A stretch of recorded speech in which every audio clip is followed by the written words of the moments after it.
நான் தமிழ்நாட்டை பற்றி இன்னைக்கு முதலமைச்சர் வெளிநாடு சென்றிருக்கிறார். இல்ல, அதைத்தான் சொல்ல வந்தேன். முதலமைச்சர் வெளிநாடு சென்றிருக்கிறார். அவர் முதலீட்டை ஈர்த்து வந்தார், நல்லதுதான். ஆனா இதுக்கு அடித்தளம் இட்டவர் மரியாதைக்குரிய மோடி அவர்கள் என்பதை புரிந்து கொள்ள வேண்டும். உலக நாடுகளுக்கெல்லாம் சென்று இந்தியாவில் முதலீடு செய்வதற்கான வாய்ப்பை உலக சூழலில் ஏற்படுத்தி தந்தவர் மரியாதைக்குரிய மோடி அவர்கள். ஆக இன்னைக்கு தமிழ்நாட்டில இருந்து திடீர்னு போனா உடனே அயல் நாட்டு கம்பெனிகள் தமிழ்நாட்டுக்கு வந்துட மாட்டாங்க. பாரத தேசத்தை ஒரு வலிமையான தலைவர் ஆள்கிறார் என்ற வகையில் தான் தமிழ்நாட்டிற்கு வருகின்ற முதலீடுகளும்.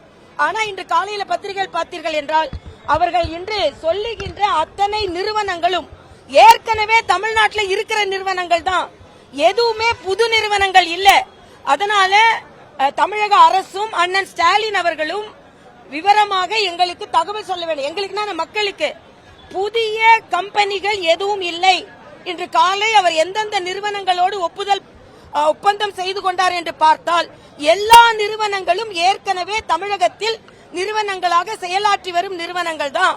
ஆக தயவு செய்து தமிழக மக்களை ஏமாற்றாமல் நீங்கள் சென்றிருப்பது சுற்றுலாவா இல்லை என்றால் தமிழகத்திற்கு கொண்டு வரக்கூடிய முதலீடா என்பதை தெளிவுபடுத்த வேண்டும் என்பதும் நான் தெரிவித்துக் கொள்கிறேன். மிகவும்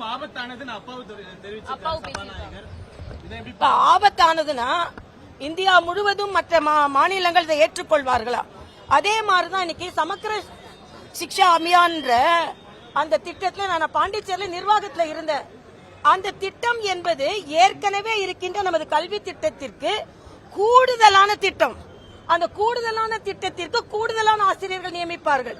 ஆக நீங்க அந்த திட்டத்தையே பின்பற்றாமல் அதில் என்ன விரிவுபடுத்தப்படுகிறதோ அதை நீங்கள் பின்பற்றாமல் அதற்கான செலவை மட்டும் கேட்பதைத்தான் மத்திய அரசு கேள்வி கேட்கிறார்களே தவிர எப்பொழுதும் உள்ள கல்விக்கான ஒதுக்கீடை அவர்கள் நிறுத்தவில்லை.